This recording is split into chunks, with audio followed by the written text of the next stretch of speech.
turn around. Everybody turn around. You have your drawing. Oh, we need a board. I need one board over there. Somebody grab me one.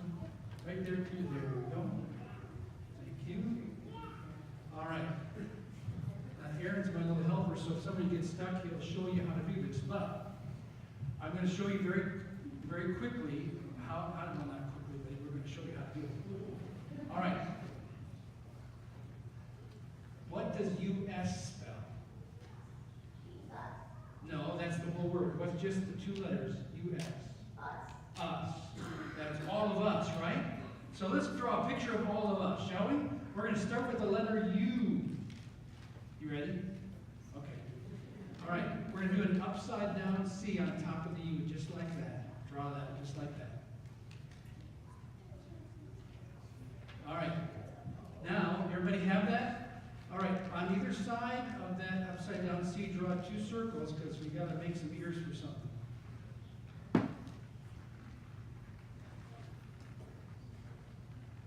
Yeah, right there on the U. That's right. Yeah, she's got it. It's all right. We'll wait. Draw your circle. Just Aaron, let her do it. Let her do it. All right. Now we're going to draw two eyes. You guys got your eyes? Awesome. All right. All right. Now, those of you who know how to print letters, I need you to draw your very most wonderful Y right there for the nose.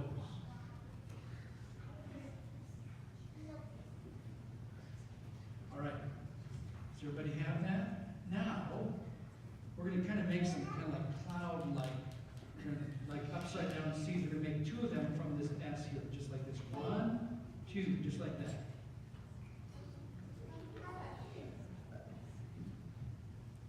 Everybody have that? Kind of looks like a bird flying almost, doesn't it? But it's not a bird.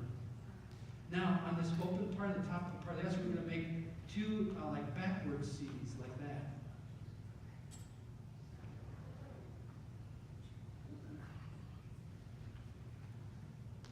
Everybody have that? Okay. Now, here at the bottom of the S, we're going to connect this up here with two like C's that fell upside down. 1, 2, like that.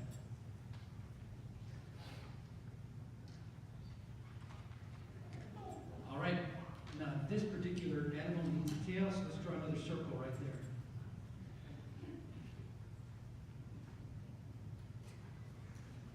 You ready for the hard part? All right. 4 lines straight down. 1, 2, 3, 4.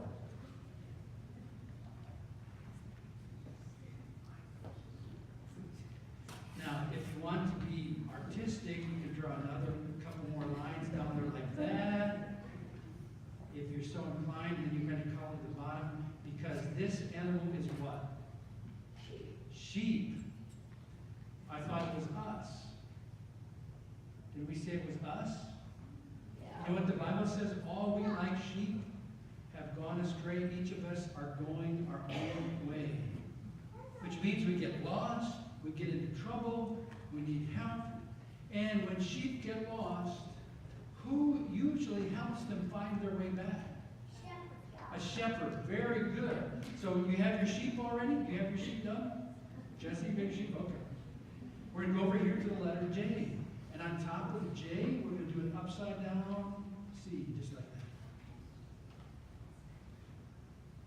that. And then we're going to kind of make this, because here's the shepherd's staff, just like that.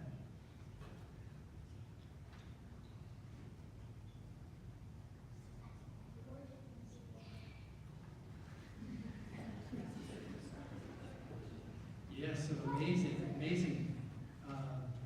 All right, now here's the hard part. We're going to do 2 long kind of curved lines like that. But you watch me and then you can do it.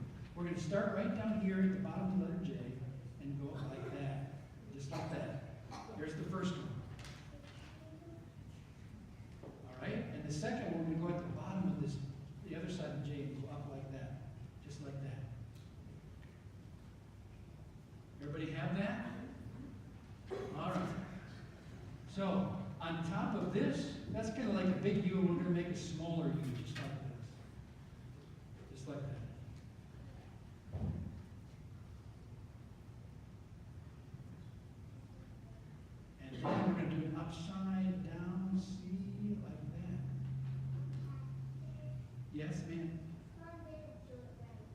didn't do it right. Tell her to watch me.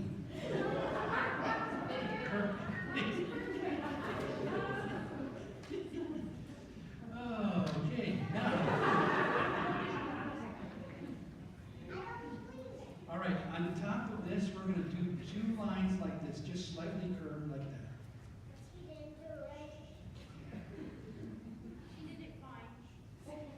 All right, now, a shepherd needs some ears done, so we'll put a couple circles here for their ears. You have the ears on your shepherd yet? Your shepherds have ears? Okay. Now we're going to give the shepherd some eyes.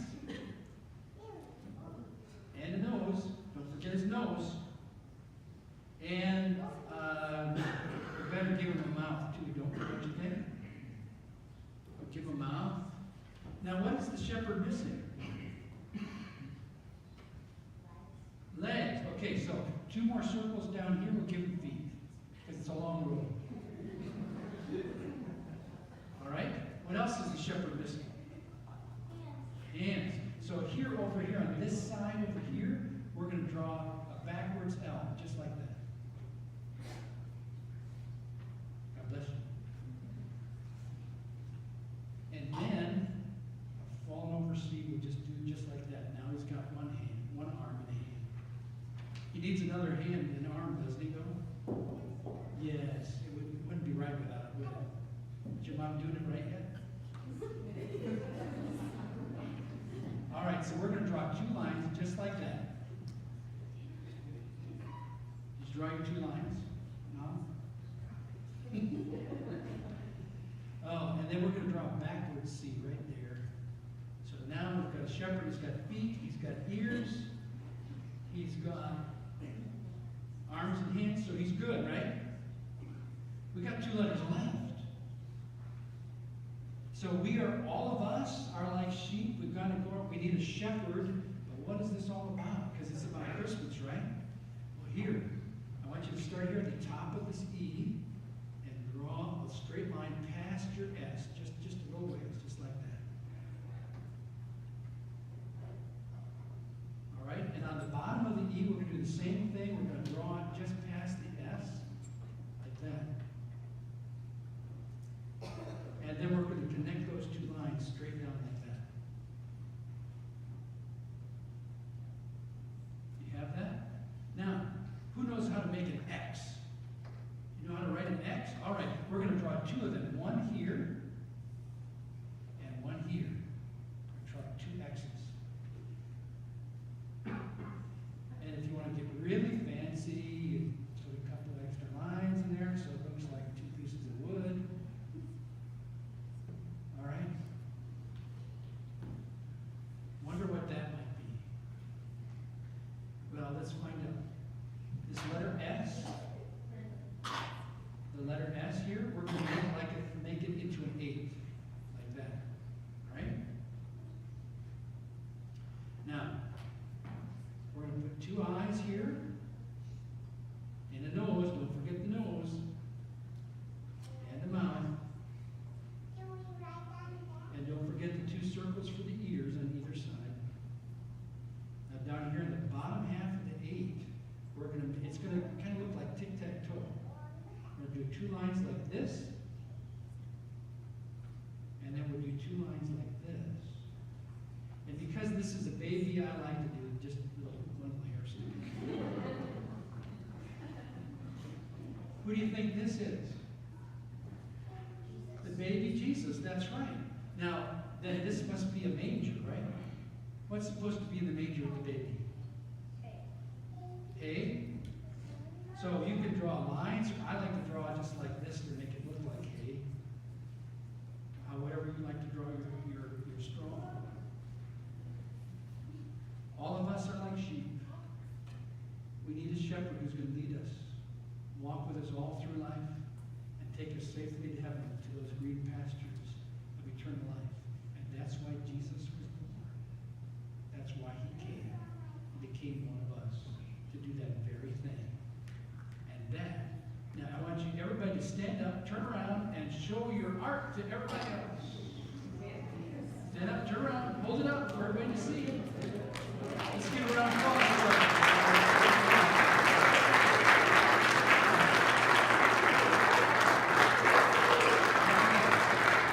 Everybody put your caps back on your pens.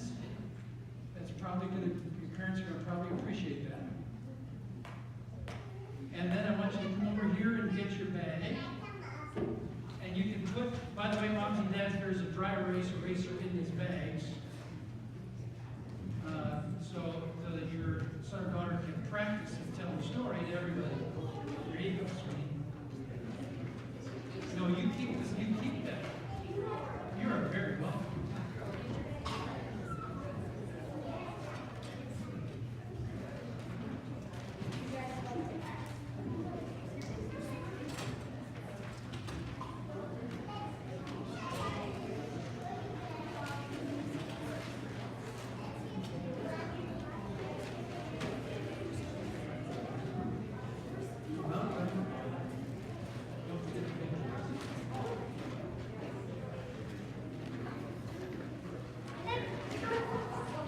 Even a cigar.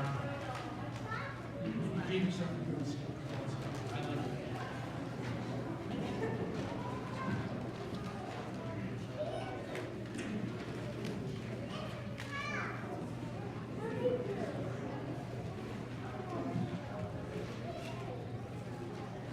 Now, there's some of you who didn't come up and wanted to come up. Now they're going to come up because they, kids have got some extra zip in the church. All right. Because I see a couple of jealous kids. All right. There's enough for it. I'm just saying.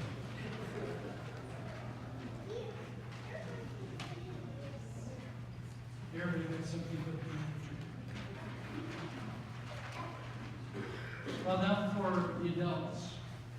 When I was a little kid, and I know it's hard to believe or imagine that I could have ever been in trouble, right? But I'm one of 6 children. There were the 4 of us, my 3 sisters and I, and there were the other 2 that came with a big gap. My dad worked a lot of long hours, so Mom had all of us dependent oftentimes for far too long without relief. And every now and then we would kind of get out of hand, and then Mom would say, "You just wait till your dad gets home." We knew those to be prophetic words of judgment and punishment, and we knew that the least that was going to happen when Mom invoked those words, special words, was at least we were going to stay. Shortly after my dad passed, about 2.5 years ago, I was going through some of the family photo albums at my mom and dad's house, and I came across this picture. That's my dad, circa about 1955. I'd seen that picture a couple of times in my life, but looking at it that day, 2.5 years ago, I suddenly realized I'd always assumed it was my older sister Sue who was in the picture. No, it's me. I'm the type in my Father's loving arms. Hold me close, keeping me safe. There's nothing to fear. You're at perfect peace because your dad is tougher than anything you do. I don't know if you ever wondered how God might react if you were to see him face to face. What do you imagine his reaction would be to you? Would you think it would be more like, wait till your father gets home? Or is it going to be like the picture of my dad holding me when I was so young? I mean, really, who among us, no matter how much effort we put into it, who among us can really say that we have got every commandment of God nailed down so well that in every thought, word, and deed, we keep it all perfectly right, that we are just so good and holy? Can anyone say that? And if we're going to meet face to face with God, who is the creator of the universe, here's a God who has no limit and has ultimate power, who created the universe by simply speaking it into existence. This is don't mess with me, you can't touch this, and I'm going to do whatever I want kind of power. We're going to meet him face to face. And we're not perfect. It's starting to sound like, wait till your dad gets home, doesn't it?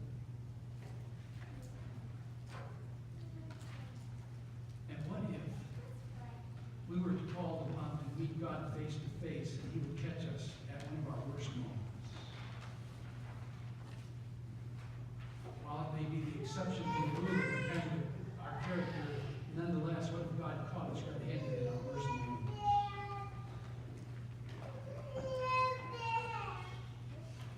If you can imagine that, then imagine the shepherds.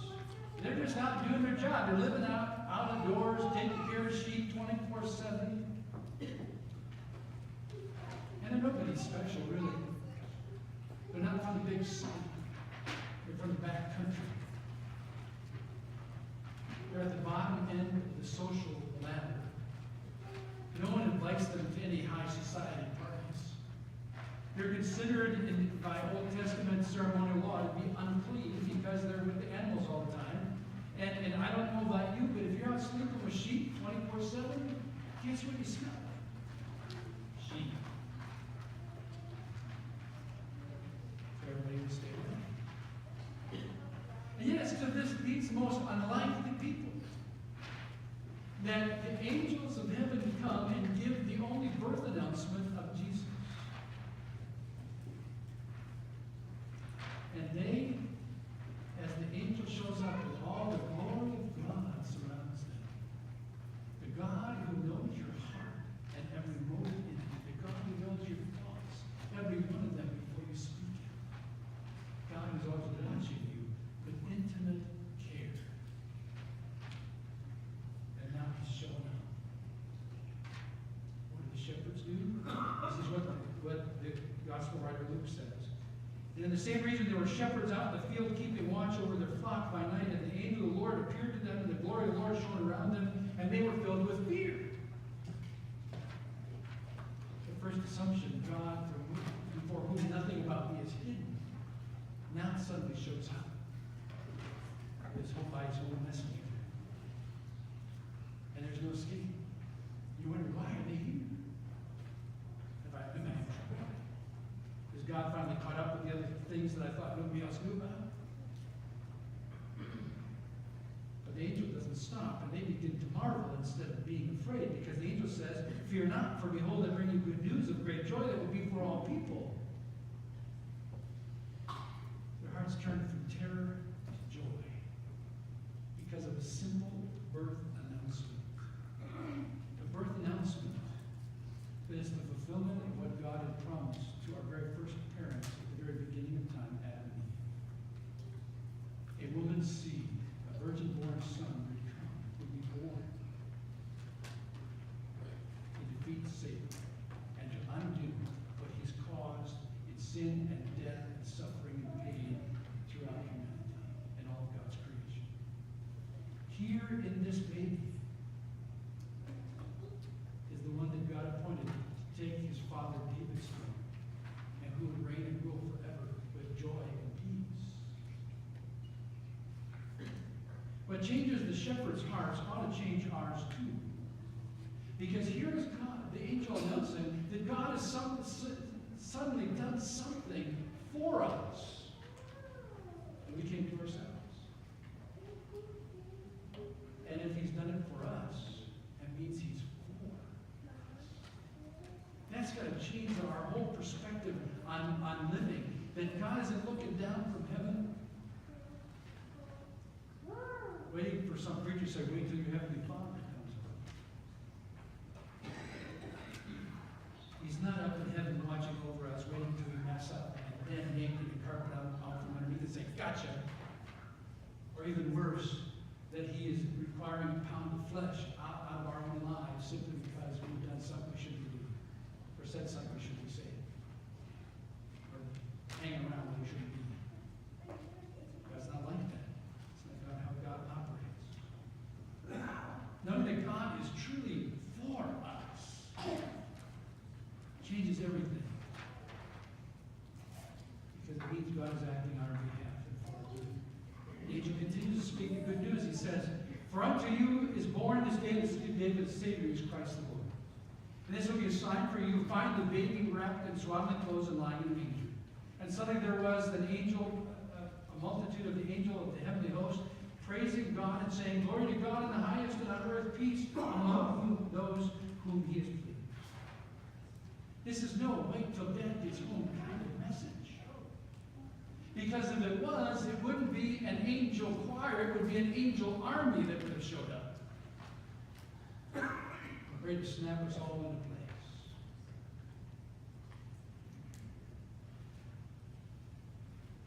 Instead, they come singing, giving glory to God, because God has brought peace to humanity. Peace with Him. Because this one born is born for the intentional purpose, by His own volunteering and love, to go the way of the cross. He was for us, stands instead with us, and then in our place, to pay the price we can't pay. That's when it comes. So in the place of my failure, God speaks peace. In the face of my rebellion, God speaks mercy and grace.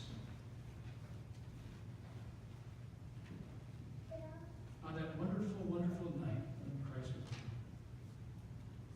born, God doesn't show up as the all-powerful creator. He shows up as a human being. He shows up as one of us in our weakest, most fragile, most vulnerable self. Did you see in that moment the very heart and character of God for us? Jesus didn't come to scare us, He came to save us. He didn't come to punish us, He came to redeem us. Jesus said about why He came in the Gospel of John, the 10th chapter, says, I'm the good shepherd. Good shepherd lays down his life for the sheep. That's what it's called. So what did the shepherds do when the choir of angels sang and were done with their song? They all got up and they ran as fast as they could to go find Mary and Joseph and the baby Jesus, their Savior. And when they saw it, it says they made known that the saying had been told to them concerning this child, and all who heard it wondered at what the shepherds told them. And the shepherds returned, glorifying and praising God for all that they had heard and seen, just as had been told to them. The story checked out. What the angel said was so, was so. It's one thing to be waiting as God's people in the Old Testament did, based on the promises. First in Genesis 3 to Adam and Eve, all the way up to Micah and Malachi. It's another thing to hear your news that He's come. It's another thing to hold the baby in your arms and see with your own eyes. And say, God is coming. God is with us. God is for us. God stands by our side. And He fights for us. Even when what He has to fight is to undo what we ourselves have done. You know, in the Bible, have you ever noticed that we have more questions than the Bible answers? And when you read it, especially events like the first Christmas or the birth of Jesus, there are things that because we know what it says that we wish we were told more. I mean, what did the shepherds say to Mary and Joseph? We know 7 days later when Jesus is circumcised at the temple that Simeon and Anna are there singing, praising God, hold baby Jesus' arms, say, oh, you know. What did the shepherds say to Mary, Joseph, and Jesus? We don't know. The Bible doesn't tell us. But what we are told about the shepherds is once that they had seen that it was so what the angel had told them, they went out and told everybody else they saw. The angel came. The glory of God shone around us. He said, the Savior of the world has been born, and He is. We've seen Him with our own eyes. He has finally come. And He's for us. And He's with us. And He's like us. He's taken up our cause. He's going to fight our fight. And He's going to win the day. When we meet God face to face,